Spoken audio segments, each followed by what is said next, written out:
Juudi kalendri järgi on sügis sügavalt vaimne ja emotsionaalne aeg.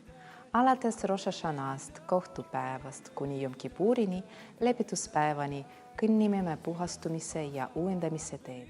Sukkoti püha täidab meie keha ja hinge rõõmuga ning tuletab meelde, et kõige vägevam hoolitseb meie eest täielikult. Simhat Tooras saame üheks tooraga, Jumala tarkusega, just toorarullidega tantsides. Seega on juudi kalendri Tishrei kuu iga päev samm vaimse täieslikkuse poole. Juudi uudiste uues osas kutsume teid sukelduma aasta 5785. Sügispühade õhkkonda ning kogema nende ilu ja sügavust. Rosh Hashanah on meie kogukonna lemmikpüha. Seega traditsiooni kohaselt võtsid juudi uusaasta sündmusest osa paljud inimesed. Ühised palvused, šofari puhumine, kohtumised pidulaua ääres ja käik mere äärde tašlihi jaoks. Kohtla-Järve kogukonna liikmed ühinesid üritusega koos sealse kogukonna esimehi Aleksandri ja tema abikaasa Liidia Dusmaniga ning püha muutus kogu Eesti jaoks veelgi tähendusrikkamaks. Iga noor osaleja sai kingituseks käsitööna valmistanud õunakujulised maiustused ning täiskasvanud said kingiks kaunid meepurgid. Pühade eel külastasid pühapäeva kooli õpilased Kohtla-Järvel asuvad Mesirat Hani Wulf ning said teadmisi mee tootmisest ja Rosh Hashanah traditsioonidest. Jom Kippuri eelõhtul Iisraeli ja kogu tsiviliseeritud maailma vapustanud 7. oktoobri tragöödia aastapäeval korraldas Eesti juudi kogukonna meeskond koos esimehe Alla Jakobsoniga spetsiaalse mälestusürituse vanal juudi kalmistul Tallinnas, Magasiini tänaval. Diplomaatilisse korpuse, juudi kogukonna liikmete ja kõikide osalejate ees esinesid sõnavõttudega ürituse juht Gennadi Gramberg, välisminister Margus Tsahkna, Eesti juudi kogukonna esimees Alla Jakobson, Riigikogu väliskomisjoni esimees Marko Mihkelson, Riigikogu liikmed Riina Solman ja Vadim Belobrovtsev. Kokku tulnud meenutasid taas inimesi, kes langesid Hamasi terroristide ohvriteks, neid, kes siiani vangistuses viirelevad. Üritusel ei kõlanud mitte ainult südamlikud kõned, vaid ka imeline muusikamaestro Andres Mustoneni esituses. Sündmus lõppes Eesti pearaabi Shmuel Koti pöördumise ja palvega. Täname kõiki mälestusõhtu, korraldajad ning kõik, kes tulid näitama oma suhtumist juhtunud tragöödiasse ja ütlema veel kord Am Israel Hai.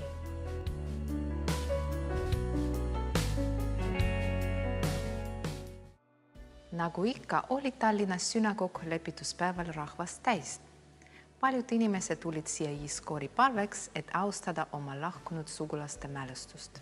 Sel aastal toimus lisaks tavapärastele sünagoogi palvestule ka minjan kesklinna hotellis Iisraeli jalgpallimeeskonnale, kes tulid mängima Eesti noortekoondisega Euroopa meistrivõistluste valikmängu. Minjan peeti Hispaania riituse järgi ning palvet juhtis Rabi Mihi Pekarski, kes enne seda jälgis mängu fännida.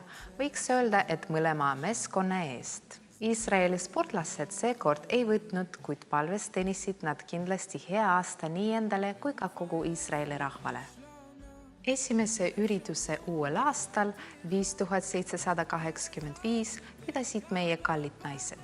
See õhtu kujunes tänu mitme osaleja sünnipäevale meelde jäävaks ja ka tänu huvitavale teemale kõik meest.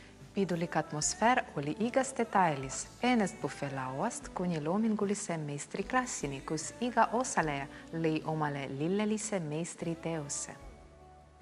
Loomulikult olid kavas veel väärtuslik sisu, lõbusad mängud ja soed vestlused. On sümboolne, et kohtumine toimus 6. Tishreil Jekaterinoslavi, pearaabi Levi Yitzhak Schneersoni abikaasa ja Lubavitšeri rebe ema Rebetsin Hanna Schneersoni mälestuspäeval, kelle elu on eeskujuks kõigile omakasu püüdmatusest ja ligimise teenimisest. Sellest päevast sai alguse uus projekt Juudi sünnipäev koos sünagoogiga, mis rõõmustab igat juudi naist tema sünnipäeval.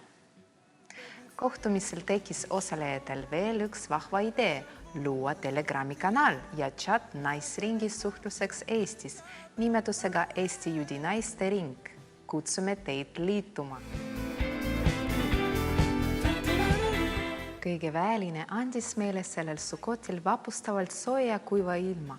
Muidugi aitas kaasa see, et nii mõnigi osaleja ühines õdusade Lehtmaja õhtusöökidega kui ka suure pereüritusega Simchat Beit Shoeva. Talmud ütleb, et seda vee joomise püha tähistati Jeruusalemma templis Sukoti teisest õhtust kuni Hol Hamoedi lõpuni ja targad rääkisid, et kes ei ole näinud Simchat Beit Shoeva rõõmu, ei ole kunagi näinud rõõmu oma elus. Nii, et Tallinnas oli tõelise peo tunne, maitsev toit, imeline suhtlus ning eriline atmosfäär, mille me kõik koos lõime. Iga osaleja kinkis oma andevalgust nii väikesel kontserdil kui ka kunstilises mosaikis, mis said meie kogukonna ühtsuse ja loovuse sümboolideks. Kõikidele osalejatele avaldas muljet illusionist Frederik Johanssoni erakordselt professionaalne etteaste. Ta võlus kõige väiksematest kuni täiskasvanuteni välja ja iga tema nipp pälvis rohket aplausi. Seejärel tantsisid kõik DJ Pavel Tšebotarovi muusikasaatel rõõmsalt ning lõbutsesid õhtuni. Noorte pidu Sukotil toimus stiilis kunst ja vein. Osalejad proovisid kätt maalimises professionaalse kunstniku juhendamisel, maalides veiniga 4 sorti taimedest koosneva kimbu lulavi, mille elemendid me ühendame oma rahva ühtsuse sümboolina. Lehtmaes veedetud aeg, sõbralik vestlus ning kerge vein ja supisted muutsid kohtumised tõeliselt inspireerivaks. Simchat Toora päev oli täielikult pühendatud Iisraelile ja kandis sümboolset nimetust Me tantsime veel. Üldiselt lõpetab see püha juudi kalendri sügispühade kaleidoskoobi.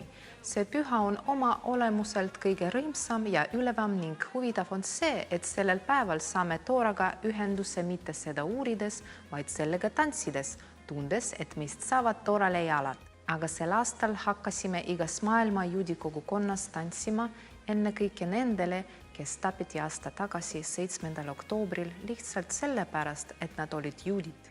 8. novembril tähistas meie kogukonna suurepärane liige Mihhail Kurakin oma 45. sünnipäeva. Mihhaili eripära on see, et ta mäletab paljude inimeste olulisi kuupäevi ja sünnipäevi. Ta saadab neile oma õnnitlused läbi raadio, ajalehtede kaudu või õnnitleb isiklikult. Ka meie õnnitleme teid, Mihhail, ja soovitame teile head tervist, õitsengut, eredaid sündmusi ning edu kõigis teie ettevõtmistes. 31. oktoobril avati Narva Stockholmi väljakul mälestusmärk Narva sünagoogi asukoha tähistamiseks. Mälestustahvli püstitas Narva juudi kogukond Narva linnavalitsuse, Eesti juudi kogukonna ja Eesti juudi muuseumi rahalisel toel ning koostöös Eesti juudi kogukonna ja Narva kultuuriväärtuste seltsiga. Narva linnapea Jaan Toots koos Eesti juudi kogukonna esimehe Ala Jakobsoni ja Narva juudi kogukonna esimehe Marianna Kisilevaga avasid tahvli, millel on tekst 4 keeles: eesti, heebrea, inglise ja vene keeles. Eesti juudi muuseumi direktor esitles ootamatult leidu Eesti Rahvusarhiivist Narva sünagoogi arhitektuursed joonised, mis olid seniajani veel tundmatud. Kutsume teid lugema lisateavet selle sündmuse kohta väga informatiivselt ja huvitavalt Eesti Juudi Muuseumi Facebooki lehelt. Kindlasti olete end juba rõõmustanud ostudega veebipoest Kosher for You, mis pakub laias valikus kosher-tooteid, judaiga esemeid ning kaupu šabatiks ja pühadeks. Juhime teie tähelepanu kenale videoülevaatele judaiga esemetest, mis sobivad nii igaks päevaks kui ka pühadeks. Kutsume teid ostma.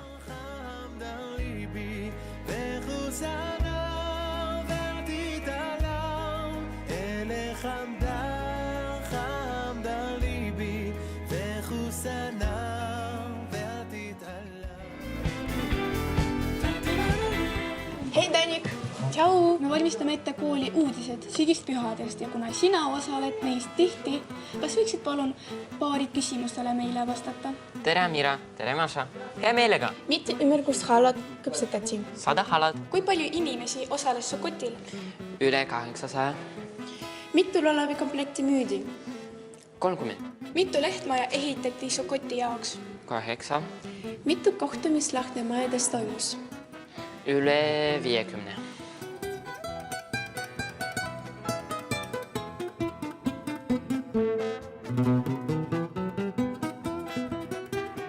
Mitu ringi Simchat Torah pühal Toora ja rullitega tantsiti? 21. Millistest Eesti linnadest toimusid Sukoti pidustused? Tallinnas, Tartus, Narvas ja Kohtla-Järvel. Kas sa tead, mitu päeva puhati Toora õppimisest? Mitte aisadki puhatud, sest Simchat Torah pühal me lõppisime Toora viimase peatüki Vesoda Braha õppisime ja kohe alustasime Toora lugemist selle algusest peatükist Bereshit, mis kirjeldab maailma loomist. Mis tähendab, et juudi õppekeskus alustas oma tööd uuel aastal, Ning kutsume teid osalema tundides mis on mõelnud igale vanusele ja igale huvile. Ja kutsume teid igale šabatile. Kallid sõbrad, meil on väga hea meel, et teiega lõpuks kohtusime.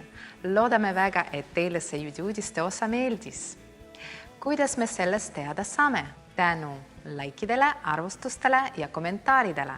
Juudi uudised on selleks korraks küll lõppemas, kuid sina ja mina teame, et juudi optimism ei lõppe kunagi, eriti kui me valmistume juba Hanuka pühaks.